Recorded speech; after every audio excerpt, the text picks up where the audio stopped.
നോക്കൂ ഫ്രണ്ട്സ്, ഇതാണത്. ഇത് അന്ന് ഞാൻ നിങ്ങൾക്ക് ചെയ്ത വീഡിയോയിൽ ഇത്രയും ഡിസ്റ്റൻസ്, ഇത്രയും വലിയ ഫാം അല്ലായിരുന്നു ആ വീഡിയോയിൽ. നിങ്ങൾക്ക് കാണാം ആ വീഡിയോ. അത് കോഴി വന്ന ബാച്ചിലുള്ളത്. അത് കുറച്ച് 100 മീറ്റർ ഡിസ്റ്റൻസിലുള്ള ഫാം. ഇത് 120 മീറ്റർ ഉണ്ട്. ഇതിപ്പോൾ എല്ലാം കഴിഞ്ഞ് റെഡിയായിട്ടിരിക്കുക. നാളെ പുതിയ ബാച്ച് വരും. എല്ലാ ഡിസ്ഇൻഫെക്ഷൻ സ്പ്രേയിങ് എല്ലാം കഴിഞ്ഞ് എല്ലാ കാര്യങ്ങളും ചെയ്ത് റെഡിയായിട്ടിരിക്കുകയാണ്. ഇനിയിപ്പം ഉച്ച കഴിയുമ്പോൾ എല്ലാം പ്രിപ്പയർ ചെയ്യും. ഫീഡും കാര്യങ്ങളെല്ലാം കൊടുത്ത് സെറ്റാക്കി വെക്കും. ഇത് വെൻറ്റിലേഷനും കാര്യങ്ങളുമാണിത്. ഇത് ഓപ്പൺ ആവും. ഇപ്പോൾ ഓപ്പൺ ആവത്തില്ല, കുറച്ച് ദിവസം കഴിഞ്ഞിട്ട് ഈ കാണുന്ന വെൻറ്റിലേഷൻ ഓപ്പൺ ആവും. 20 ദിവസം 18 ദിവസമൊക്കെ ആകുമ്പോഴത്തേക്ക് ഓപ്പൺ ചെയ്യും. 15-18 ദിവസം ആകും.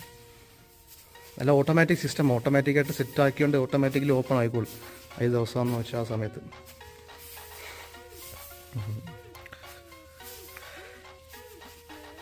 ഇത് പാർട്ടീഷൻ വെച്ചിരിക്കുകയാണ്. കോഴികൾ വരുമ്പം നമ്മളത് പാർട്ടീഷൻ വെച്ച് ചിലപ്പോൾ 2 സെപ്പറേറ്റ് ആയിട്ടുള്ള ഫ്ലോക്ക്